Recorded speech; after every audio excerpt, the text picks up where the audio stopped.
Sophie, you ready?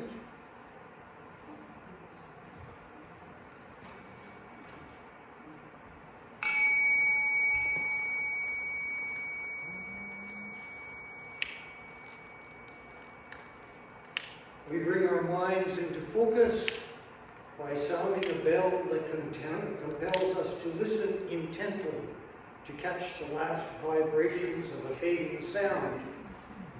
And we bring our hearts together with the lighting of a candle that draws us to the one light that is given to guide us through good times and through troubled times. And with this lighting, we pray that we come through these troubled times stronger and wiser and more willing to live a life of discipleship. We welcome you to this morning's service, the last Sunday of June 2020, before we take a break for the month of July.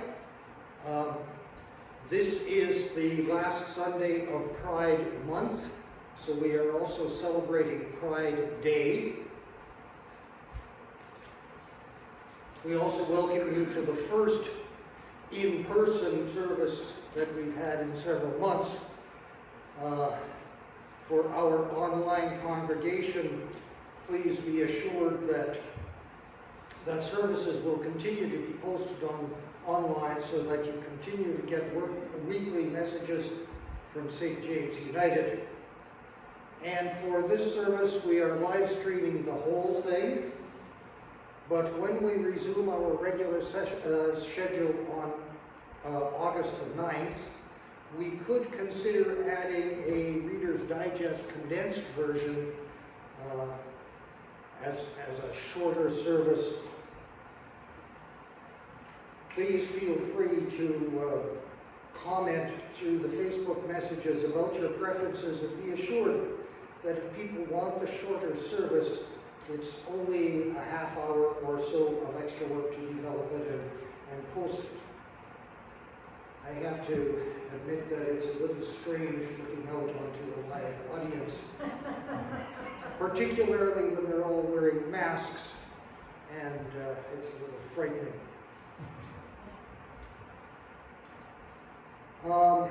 As for the people here, a special welcome to everybody in the sanctuary.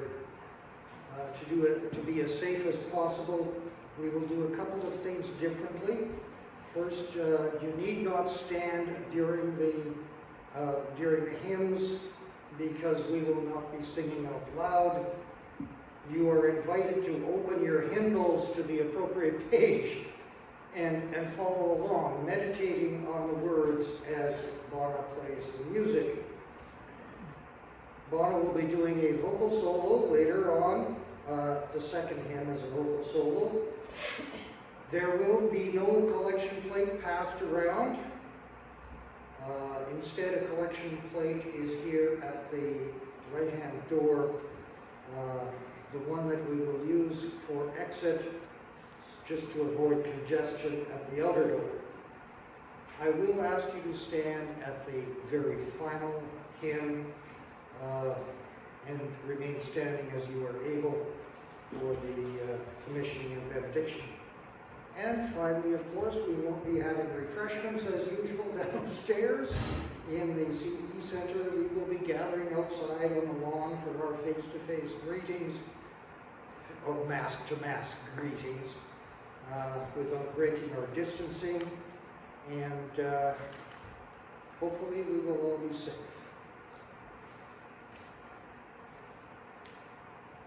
And now for our treaty acknowledgement and the St. James Mission Statement. We are all treaty people. For thousands of years, First Nations people have walked this land. Their relationship with this land was the spiritual center of their lives. We are gathered on the traditional lands of the Lakota people, and we acknowledge and honor their stewardship. May we too honor and respect this land.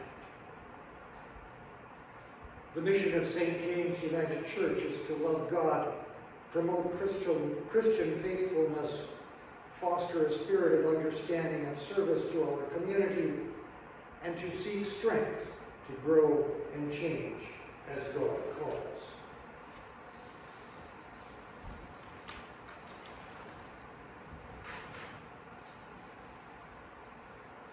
I forgot this.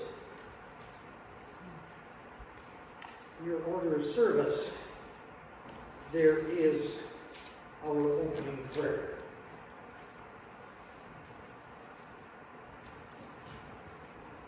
We are drawn to each other in our need for community. And we are drawn to our Creator, as our Creator is drawn to us.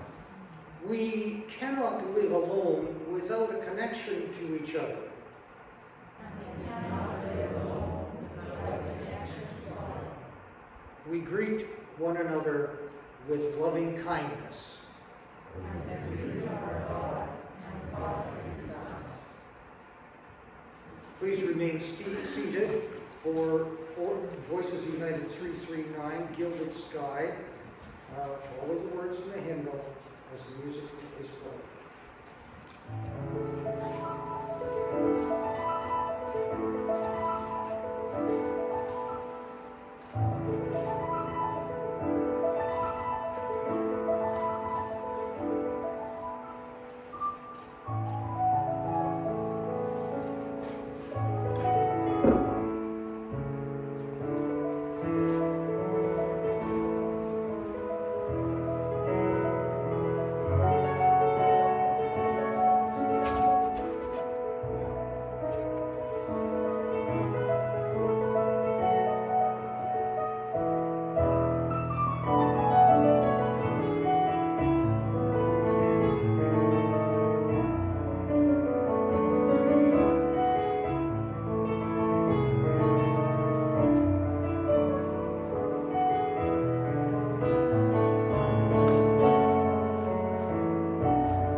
Confession.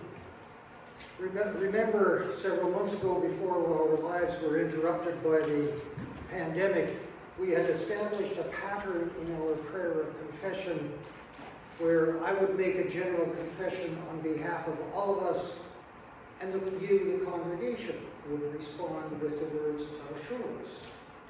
So let's continue that. God, who forgives all, we sometimes neglect to do even the smallest kindnesses, But when we are reminded of opportunities lost, we vow to do better. We get so absorbed by our own issues that we do not notice others. That we are here to second chances to recognize the needs of those others. When we get so involved in reaching out to fulfill our own desires, We are gently reminded to reach out to recognize the desires of others. We are grateful to God that you remind us of the lost opportunities and that you give us those second chances that we need to be the disciples that you lead us to be. and now, Donna is going to do a solo My Savior first of all.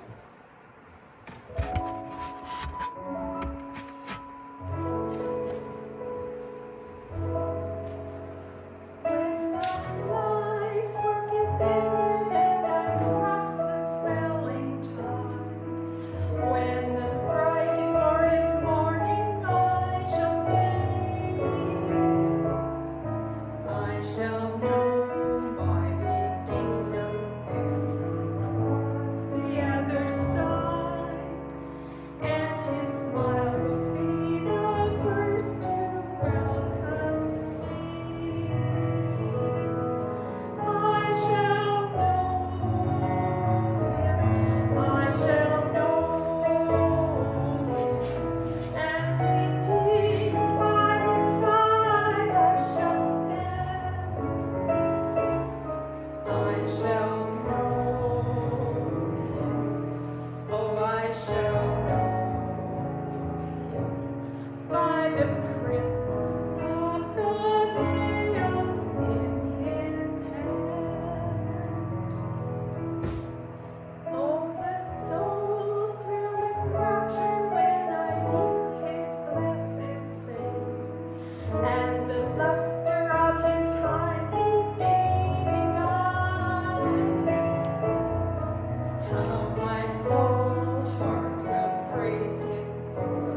For our scripture reading this morning, I chose only one of the 4 passages that's listed in the lectionary for today.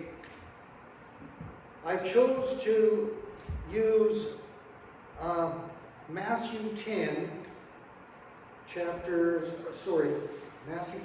10, verses 40 to 42. Anyone who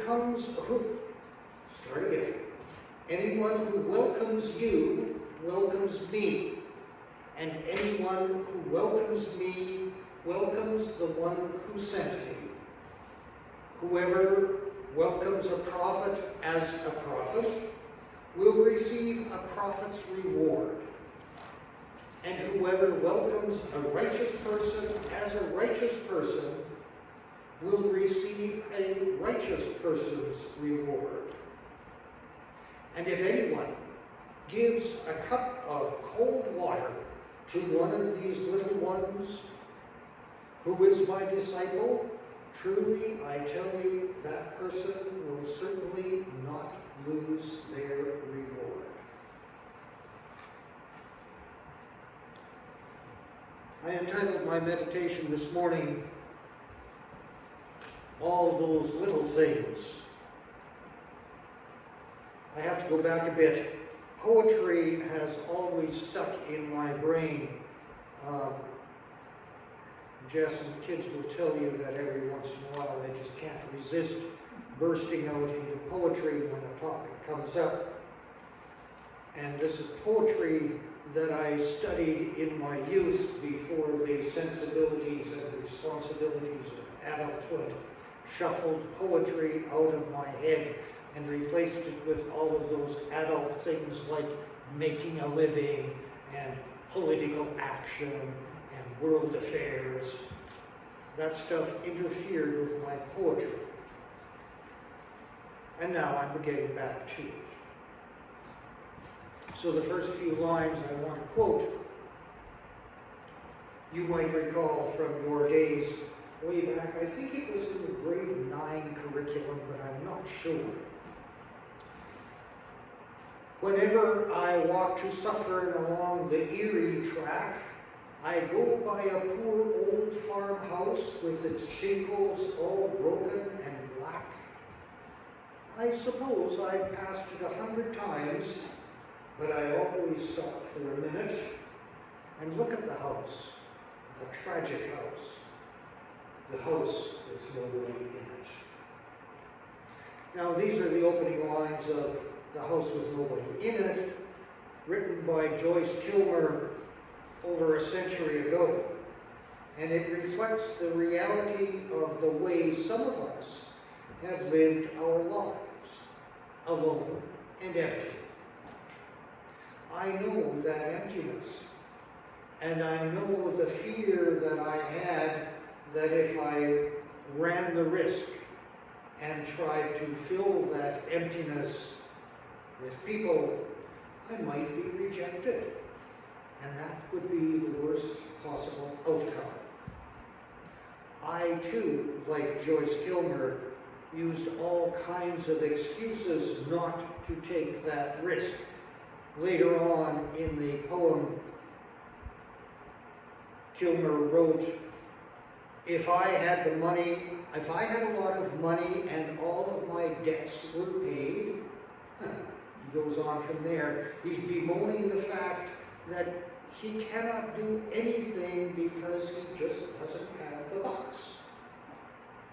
I can't fix my life because I am missing something. Oh, the things that hold us back from living a fulfilled life, as if those things were so important. Things like money and power and influence over others and so on.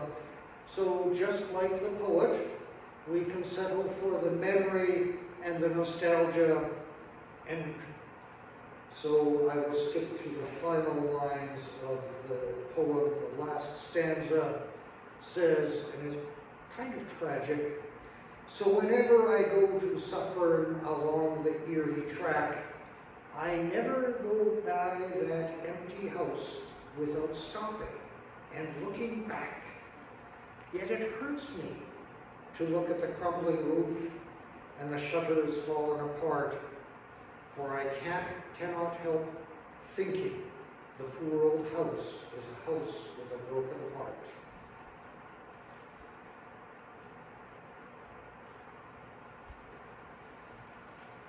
A house with a broken heart. Now, I have a contrast for you, a totally different attitude in another poem about another house, written in the same period of time, but this one is written by Sam Walter Foss, and I'll just quote the final stanza. It's called The House by the Side of the Road.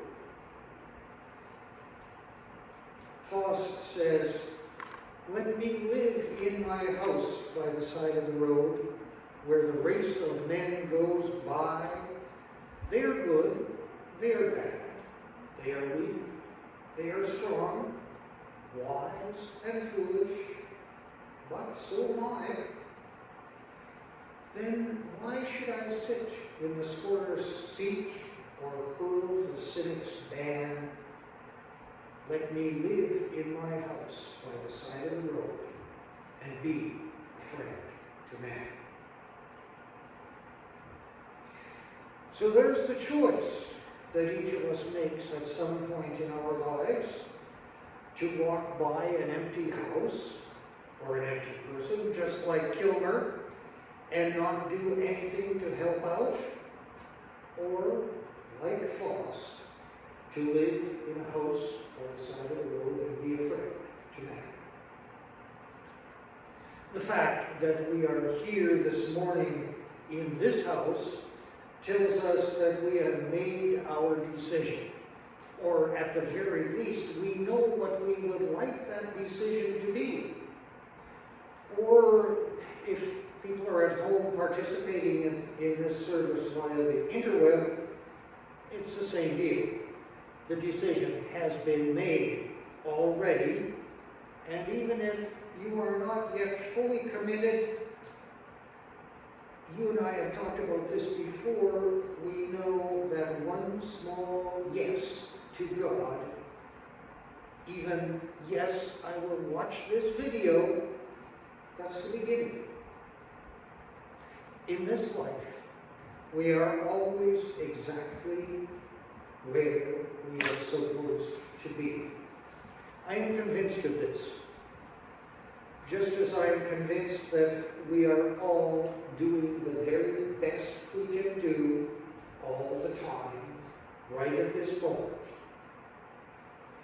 I am convinced of this because I know that we all live in God's world, and God accepts us as we are, where we are, and presents us with choices. And if the choice is to live in a house by the side of the road and be a friend to man, the words of Jesus in the scripture from Matthew tells us it really isn't that hard to do at all.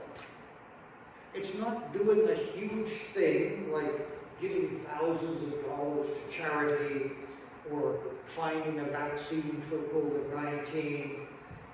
It's not a huge thing like sacrificing oneself or dying on a cross. It isn't a big thing at all.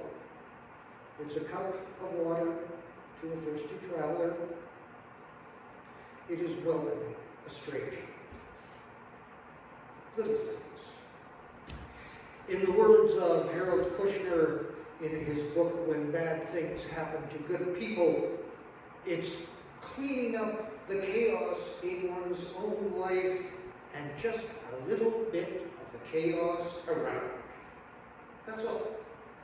That's all we have to do. It's really simple. So this leads me to talk about my next little project.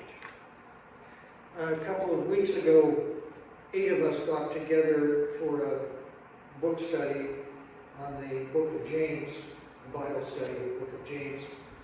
And it was clear in the discussion in that Bible study that the participants wanted to do more than just talk. They wanted to take some action. So I am inviting that group and anyone else who wants to meet occasionally over the month of July for an afternoon discussion, an action session. I am inviting those on the internet as well, the internet congregation, to do the same thing. I can easily set up a Zoom conference to do that. And the project that we choose can take place in communities many miles from Wolseley, or for us, right here in this community. Even if you're the only one in the community doing the project. On the Facebook page later on today, I'm going to post more information and ideas and suggestions. It'll probably end up being about an hour of meeting once a week for the month of July, and then maybe 2 hours of action in community development. And it's really a small thing. This, by the way, is not work for me. I am on holiday in the month of July. But I'm taking a couple of classes from the Vancouver School of Theology, so this is school. You will be doing my homework. Leading up to one of the courses, I have just finished reading a textbook on community development, and the author speaks of individual people doing small things together to build a community, and that, he says, is far more important and has far more impact than governments or big business trying to do a big thing. The way to build a community is from the ground up, with a lot of little things, rather than from the top down with one big thing. We already started that discussion in the Bible study, and I'd like to continue it with action. And if you are not in a position to join our project of community development, and you are still invited to live in a house by the side of the road and be a friend to man for the next several weeks when we aren't here at church. As you consciously choose to offer water to a thirsty traveler or to greet strangers, we just have to be aware of our discipleship. You can even take a few notes and record the results. And when you return on August 9th and in the weeks that follow, as we continue to talk about community development and developing our St. James United Church community and the community of Wolseley, you will have an opportunity to share your experiences of discipleship with the other disciples that are already here. Amen.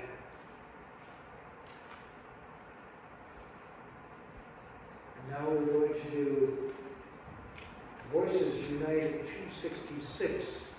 This is Amazing Grace. Please remain seated as the music is played and meditate on the words.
when Donna told me, as we were setting up the music for this, that she had a special jazzy rendition of Amazing Grace, I didn't realize just how beautiful that was going to be. That was wonderful.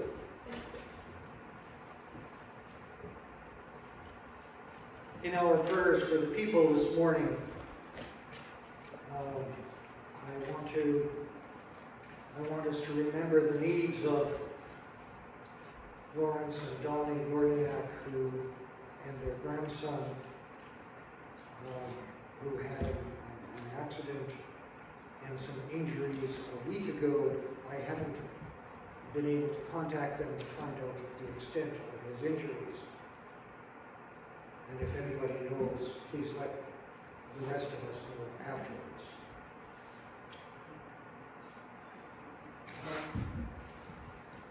And this morning, I would like to pray for all those everyday people who are going about their daily lives, each one doing a small thing, sometimes not even being aware of it, but being disciples in small ways.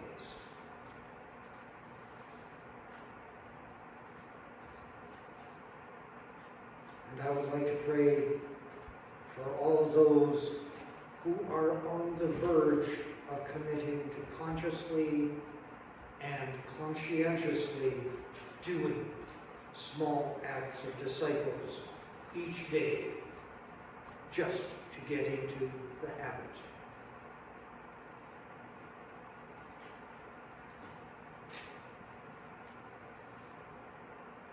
And now there is an opportunity for anybody present to name people or situations that need special attention this morning.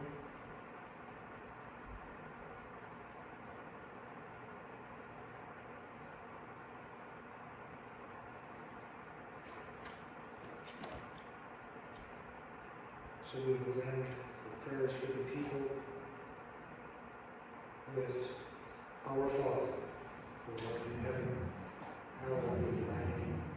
Thy kingdom come, thy will be done on earth as it is in heaven.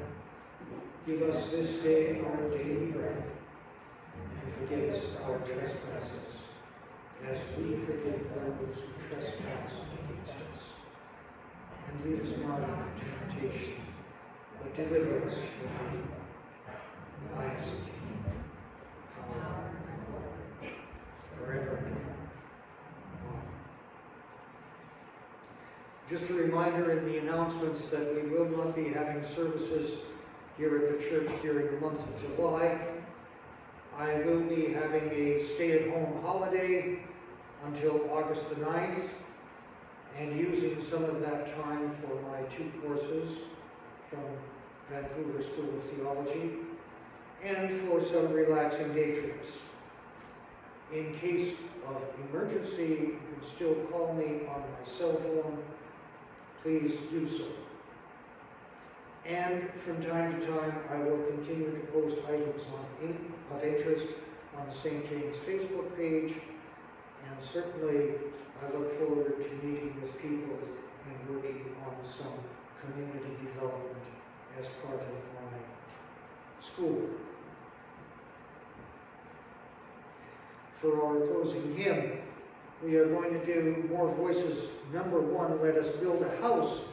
And this continues with our house theme, of course, but in addition to that, we have to note that this is usually sung at the beginning of the service for an opening, but I decided it's appropriate for the end of this service because I, for one, am looking forward to continuing to build a house in the community development. Please rise if you are able and contemplate the words as the music plays, and remain standing for the commissioning and benediction. More Voices, number 1.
this place of worship and continue to build our house, let us go ahead and continue our discipleship, choosing to do one small thing at a time to build our community. Amen.